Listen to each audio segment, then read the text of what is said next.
Akiva, thank you so much for joining me to talk about The Naked Gun, the new version.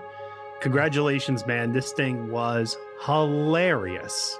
Oh, well, thank you very much. Thanks for having me, and thanks for thinking it was hilarious.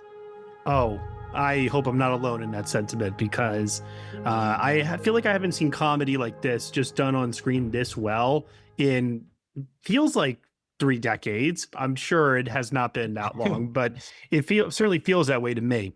I want to start Very off. kind of you. Very kind. Yeah, Did you see it with other people? I did. Yes. Okay, good. Some of the people that I've been meeting with today had to watch it alone, and some people got to see it in a room full of people.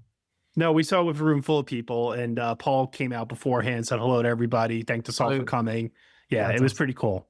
I want to start off talking about Liam, because, I had been publicly saying for a little while now, I feel like at this stage in his career, he really needed something like this to come along, something fresh, something to change things up a bit. I never in my wildest dreams thought I would see him doing half the things that he's doing in this movie. With that said, is there something that he does in this film in particular that even you were surprised? Wow, he's really doing this. I mean, yes, all of it. But there's so much you could say. I mean, he's just fantastic. I don't know if he needed this. He's doing pretty well. He's made 105 I just mean in the movies. sense of like, I know what you mean. things It's a up nice a little bit. switch. It's a nice switch. Yeah. He knows what he's doing. He knows why he said yes, in terms of like, he knew he'd be good at this.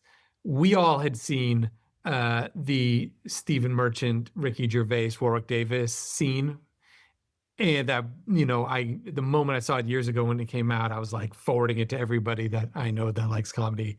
So we all knew he was this secret weapon that if you hadn't seen that scene or the scene in Ted 2, you might not realize what an untapped comedy resource he was.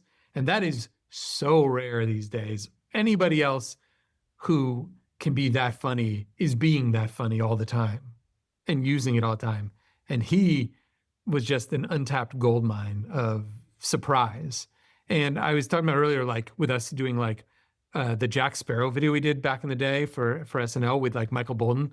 I love, or like, this isn't for comedy, but like John Travolta in Pulp Fiction. Like, I love when it's somebody you all know and you all think of one way, and then you can turn that on its head. It's another version of subverting expectations, which is what is a lot of what comedy is, right? Mm-hmm. So the moment I heard that Liam was interested, which predates my involvement, that was, Seth MacFarlane on TED 2, and Liam had discussed their mutual love of these movies and had come to the idea that he could be good at this.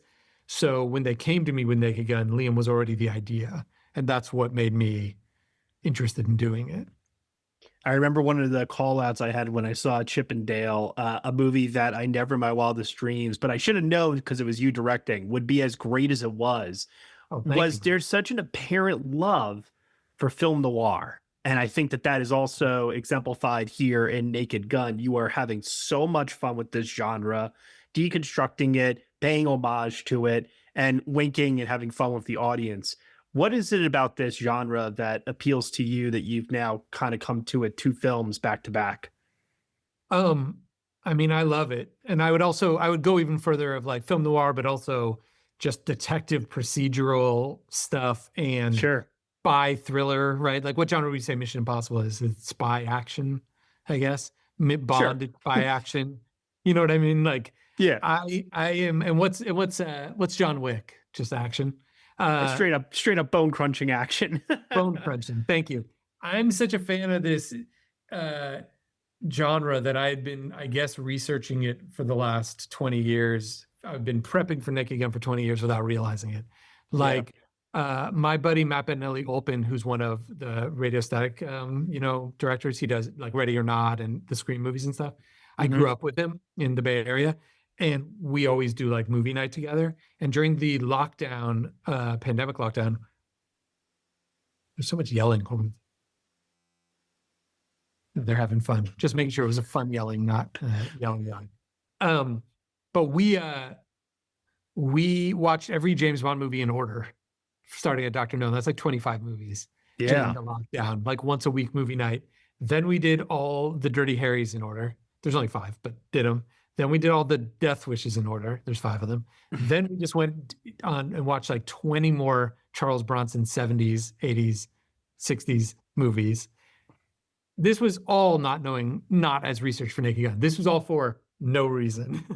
And so when this movie came around, I've said this in other interviews, so forgive me, but like at first I was like, no, because I consider just to say my piece about that, Naked Gun is like perfect, the first movie, and Leslie Nielsen's irreplaceable. You're not going to do better than that movie. You're supposed to remake things that have a problem, or that were a different genre. Like 21 Jump Street is a dramatic TV show that was a little silly that lends itself to comedy, or some other movie that has a flaw and you go, I could do better. No one's doing better than the first Naked Gun.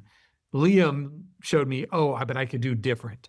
He had this persona that he was willing to apply to comedy. You know what I mean? And I came to, once I said it was him, and I kind of thought about all those movies I had been watching, I was like, oh, I'm desperate to make something in this. Plus, with Rescue Rangers, I had watched a ton more as trying to, look at every buddy cop, Lethal Weapon to Rush Hour to everything.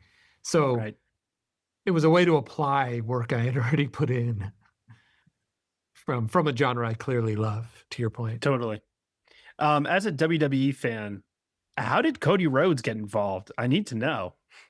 Now, I do like wrestling and grew up watching it, but I cannot pretend to be an expert of it. But my assistant, Danny, who is listening in on this Zoom, he knows all about that and all about UFC. And I'm trying to remember where it came from.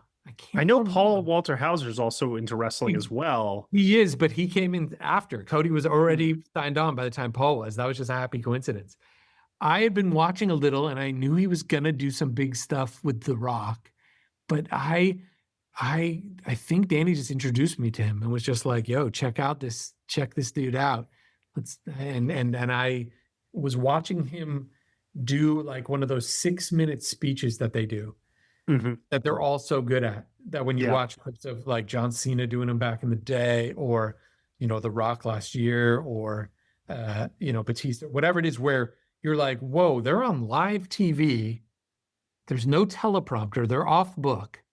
And they have to be talking to an arena full of people on a mic, staying in this perfect character without any and ums. Like, it's insane watching what they do.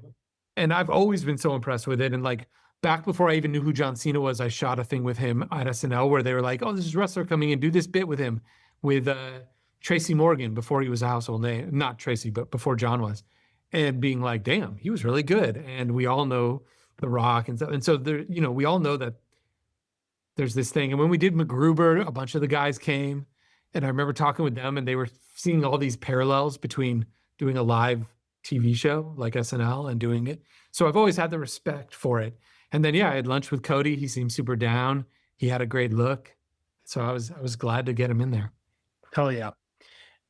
Going from Popstar to Chippendale, this, it feels like, and forgive me if this is maybe a little too much praise, but man, I gotta say, it feels like watching, like Mel Brooks, like for a new era in terms of what you're doing with comedy and satire and how you are incorporating it into different genres. I'm curious to know if this is a lane you wish to stay in, or in your future, do you want to branch out and do something totally different than the work that has come before?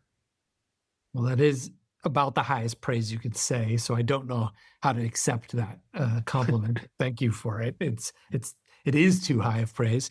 I mean, we just grew up just loving, and I say we meaning like me, Andy, and Yorm, even though they didn't work on this movie, but we grew up just, these were the movies I looked forward to the most, and they brought me the most joy, whether that was, Spaceballs, which I was the perfect age for when it hit, and later going back and discovering the ones that I wasn't old enough for, like Young Frankenstein or Blazing Saddles, whether it was Top Secret, which I was the first perfect age for when my parents brought home on VHS, and then Naked Gun in theaters, realizing it was the same person.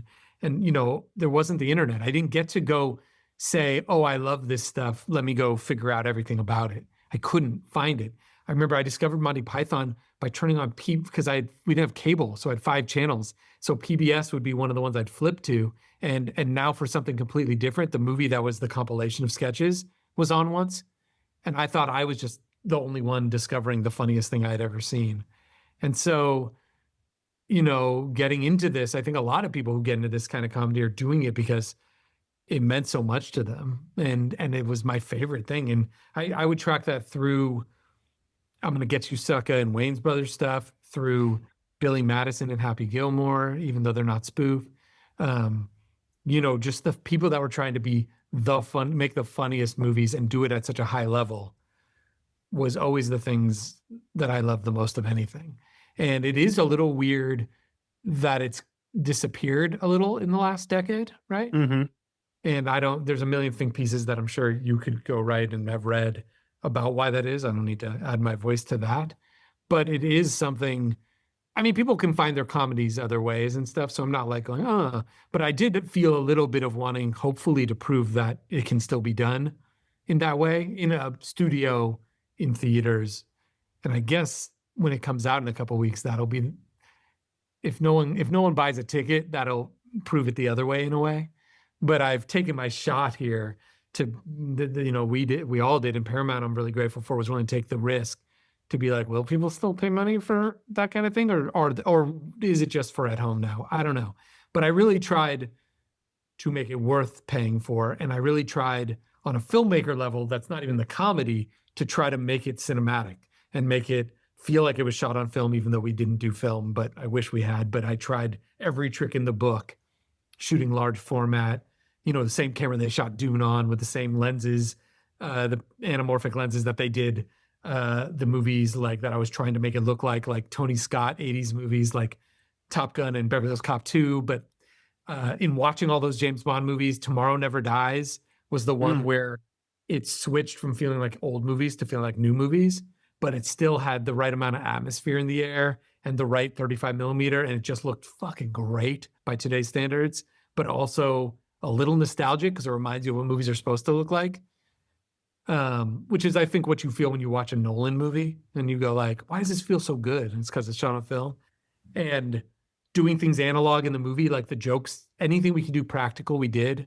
Like the car chargers ripping out of the wall and the transformer going up the wall and ripping the wall out, and then the prisoners, like there's not a VFX in there. There's no cleanup. You know what I mean? We just did it. And there's a bunch more that would be spoilers, but you've seen the movie. But like the walls falling down and the walls pulling up, we had to build a giant set. And the claw pulling the car up, that we built this giant toy claw. It's all real. It's a real car. So getting to do the dumbest things at that production level, it was not lost on me. It's very rare these days to get to do it. So I was really excited and grateful by that.